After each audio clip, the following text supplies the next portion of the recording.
turabishimiye inshuti bavandimwe, tubashimira ukuntu mwitanga mukitanga kugira ngo ibi byigisho bibagereho ndetse binagere no ku bavandimwe banyu aribo bacu, kugira ngo turusheho gusobanukirwa n'ibintu biteye ubwoba biri kubaho n'ibigiye kuzabaho. Muri aka kanya tugiye kureba ijambo riteye ubwoba, ijambo ribaho ryabayeho ducunze neza ryazanakomeza kubaho, ijambo rivuga ngo bacukuje imva amenyo. Mu buzima busanzwe imva turayizi ni ishingurwamo, ariko ushobora kubaza utese umuntu yacukuza imva amenyo akazayirangiza ryari? Ese ubundi wacukuza imva amenyo bigakunda ko n'ibitiyo n'amasuka bifataga igihe ndetse n'abantu benshi kugira ngo bigerweho? Ababo kubera iki bacukuje imva amenyo? Ese bari babishaka? Bari babyishimiye? Ese ni byiza? Ukurikiranye iki cyigisho wazakubona ukuntu hari akaga gakomeye kandi kabaho cyishimirwa kuruta gucukuza imva igitiyo n'amasuka. Ukuntu abantu bishimira gucukuza imva amenyo. Dusenge. Mubyeyi mwiza, data wa twese, turagushimye, tugushimira ijambo riteye ubwoba urungiye kunyuza mu matwi yacu nk'umuburo, kugira ngo byiringiro bizima inama uduha turusheho kuryirinda, kandi byakunda kubera ko turi kumwe nawe, kuko hari uburyo bwinshi watanze bwo kugira ngo bwirindwe. Abatubanjirije nabo byarakunze, natwe uduhe kugira ngo bikunde mu izina rya Yesu, amen. Tugiye kubanza iri somo riboneka mu gitabo cyo kubara, igice cya 11 umurongo wa 31, avuga ngo Abisirayeli bahabwa inyama bahanwa. Umuyaga uturuka ku Uwiteka uzana inturumbutsi zivuye ku nyanja, uzigusha aho babambye amahema n'impande zose, zigeza aho umuntu yagenda urugendo rw'umunsi umwe.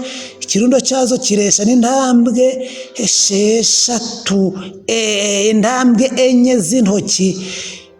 Abantu barahaguruka biriza uwo munsi bazitoragura, bakesha nijoro biriza undi munsi watoraguye nk'iyatoraguye homeri 10. Bazanika hose impande zose y'ingando zabo, inyama bakizishinza amenyo bataramara kuzitapfuna. Uburakari bw'Uwiteka bukongerezwa abantu, abatera mu gihe gikomeye cyane. Aho ahantu bahita Kiburoti-Hatahava, kuko ariho bahambya bifuzaga. Abantu bahaguruka Kiburoti-Hatava baja i Haseroti bahamara iminsi. Kiburoti-Hatava, Kiburoti-Hatava, Kiburoti-Hatava, Kiburoti-Hatava, aho bacukurije imva amenyo. Aba bantu ushobora kwibaza uti kubera iki?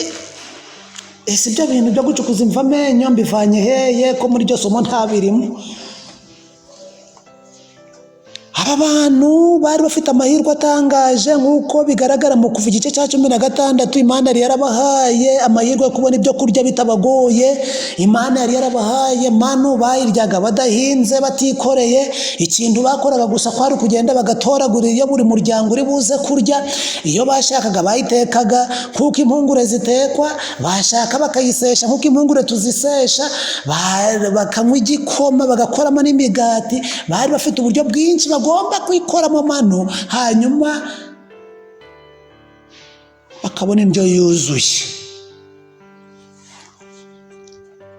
Ntabera niho nari mbonye, niho nanabona indyo imwe umuntu yarya akaba aririmo indyo yuzuye. Mu gihe ubu ngubu dusabwa ibyubaka umubiri, birinda indwara n'ibitera imbaraga, ariko bo bari bafite amahirwe yo kurya indyo imwe irimo indyo yuzuye. Imana ihimbazwe cyane. Ariko bageze hano mu kubara, umugabo witwa Mose na Aroni bagize ikibazo, bagiye kumva bumva ngo Mose we ati rwose izo manu zawe uzirire, nawe ufite umuryango n'abana, muzirire twebwe mutwihere manu. Urugendo ruba rurahagaze, bamanza bamusaba inyama. Uwiteka aravuga ati ubwo bazisabye kugira ngo bagende, reka nzibahe bari buze kubona ingaruka.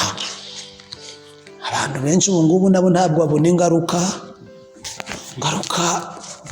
y'inyama, ntabwo bazibona, ariko zirahari.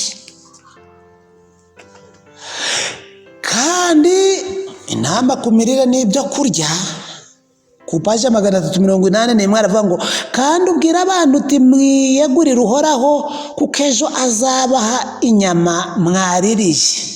Banararize inkunguzi y'inuma koko ngo yona imbagare, bararira ngo nutaduha inyama Mose, bararira. Yumvise mwitotomba muti cyatuha inyama zo kurya. Imana yarabyumvise. Nta kibera hano kuri iyi si Imana itumva. Twakenera ibyo kurya, twakenera ibyo byiza, twakenera ibibi, Imana ibiteze amatwi. Ngo twari tumerewe neza mu Misiri, ho baryaga bakubiswe, bataruhutse, abarapfa bagapfa, ngo niho bari bameze neza. Kumva icyo bakita ngo umusonga.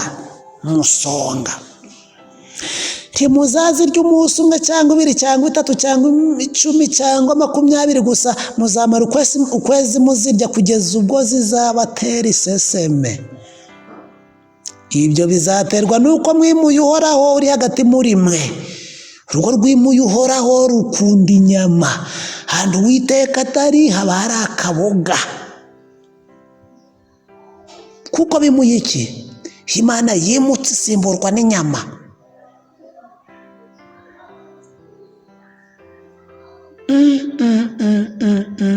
Ngo kugeza igihe bizabaterera iseseme. Ibyo bizaterwa nuko mwimuye Uhoraho uri hagati muri mwe, mukarira mwicuza icyabavanye mu Misiri.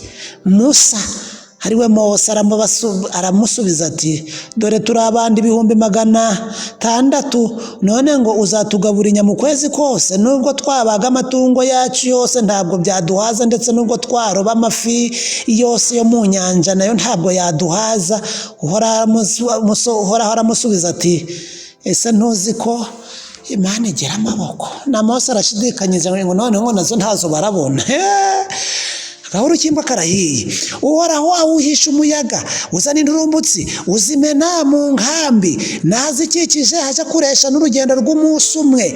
Inturumbutsi zari zirundanije kugeza ku buhagarike bwa metero 1. Abantu bamara iminsi 2 n'ijoro rimwe bazitoragura. Uwatoraguye nk'etoraguye nka toni 1, nuko bazanika mu mpande z'inkambi. Toni y'inyama. Niyo mpamvu umuntu ukunda inyama, umuntu wamenyereye kurya inyama, uko arusha kuzirya niko yumva asharya nyinshi. Baratoragura, bamara umunsi urira nijoro baratoragura, ku manywa baratoragura, umuryango ugatoragura nka toni. Ubwo toni ni ucyagati, hari abarenza agatoni ubwo nk'umuryango wororotse.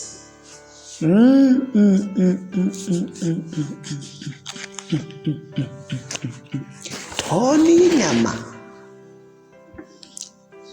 Icyigisho kiravuga ngo bicukurira imva n'amenyo yabo. Ngo bakizishinga amenyo. Suri kugira ngo abantu benshi basomye iri somo bagiraga ngo baraziriye. Baziriye ni inkwakuzi. Ahubwo abenshi ngo bakizishinga amenyo. Aripfa gusa bagiye gukurura. Wayikiburoti hatava. ikiburoti hatava yewe we. Murongo wa 33 giye mu igitabo cyo kubara igice cya 11 aravuga ngo inyama bakizishinza amenyo bataramara kuzitapfuna uburakari bw'Uwiteka bukongerezwa abanda batera mu gikomeye cyane. Imbakuzi nizo zari zamaze kuzimira, benshi bari bakishingagura amenyo bakigwana nazo ngo bareko bazikurura, ariko zarangiye zibakuruye. Kiburoti hatava mana we bicukurira imva n'amenyo.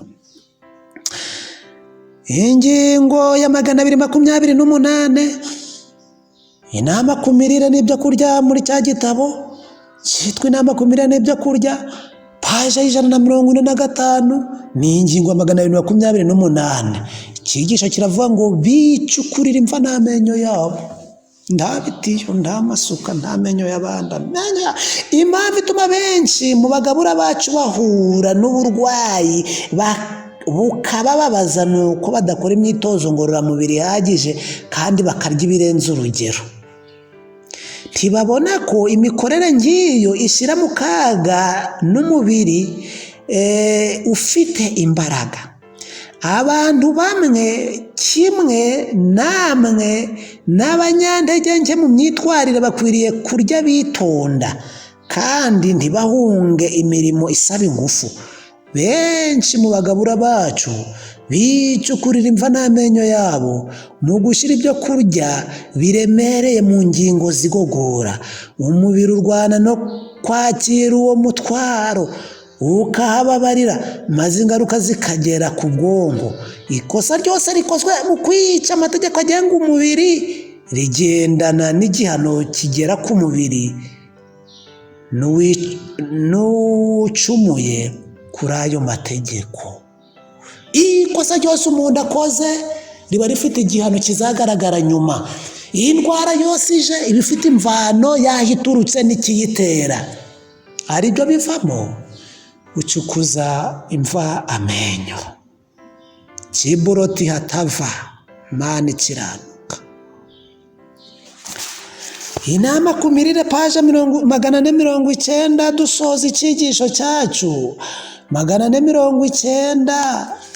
Nano nama ku mirire niho havuzemo yuko aya magambo aboneka no mu gitabo cy'abakurambere n'abahanuzi paje 55 ngo twakagombye gukurikirana inama zigenda zitangwa na siyanse inagezweho kugira ngo iyi mibiri yacu inakunde ibe mizima, ibe mitaraga kuko Uwiteka yishaka. Reka muri aya masaha Uwiteka aturinde gucukuza imva amenyo, aturinde gukora ikosa iryo ari ryo ryose rijaniranye n'umubiri, aturinde ikintu cyose cyatuma tuva mu bushake bw'Imana, kugira ngo Uwiteka ubwo agiye kugaruka azasange twaramukiranukiye, twaramwemeye nk'umwami n'umukiza mu izina rya Yesu. Amen. Dusenge. Turagushimye Data wa twese, tugushimiriye inama utugiriye yuko ikosa ryose burya riba rifite igihano. Ndakwinginze ngo ubwo hari ibihano byatugeragaho tutabizi ukaba udusobanuriye bimwe mu mvano yabyo, uturinde kuzagwa mu bindi bihano mu minsi iri imbere. Turye, dukore, twambare bihuje no gushaka kwawe mu izina rya Yesu. Amen.